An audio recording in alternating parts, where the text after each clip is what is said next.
10th class trigonometry 8.3 ఎక్సర్సైజ్లో థర్డ్లో 4th some. Okay, so దీని value 1 + tan square a / 1 + cot square a value ఎంత? Okay, మనకి రెండు identities ఉంటాయి. ఏంటవి? secant square a minus tan square a equal to 1. Okay, so అప్పుడు secant square a equal to ఏమవుతుంది? 1 + tan square a గా రాసుకోవచ్చు మనం.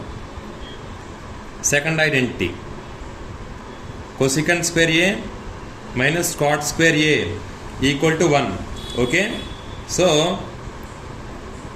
cosecant square a అని రాసుకోవచ్చు, 1 + cot square a గా రాసుకోవచ్చు. సో ఈ రెండు గుర్తుపెట్టుకోండి. ఏది? ఇది, నెక్స్ట్ ఇది. ఇప్పుడు 1 + tan square a ఏం రాసుకోవచ్చు? secant square a గా రాసుకోవచ్చు. ఇక్కడ secant square a గా రాసుకోవచ్చు. ఇది 1 + cot square a ఎలా రాసుకోవచ్చు? cosecant square a గా రాసుకోవచ్చు.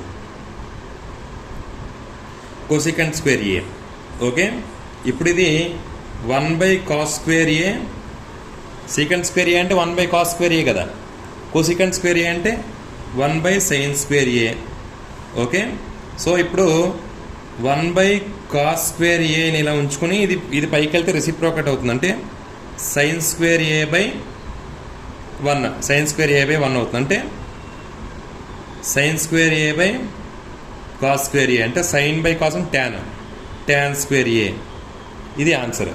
So 1 + tan square a / 1 + cot square a ఎలా దాని ఆన్సర్ ఏంటి?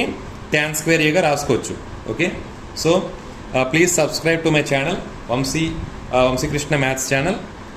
మీకు ఇలాగే ప్రతి సమ్ నేను ఎక్స్ప్లెయిన్ చేస్తూ ఉంటాను. మీ ఫ్రెండ్స్కి షేర్ చేయండి. ఏమైనా డౌట్ ఉంటే కామెంట్స్లో చెప్పండి. Thank you.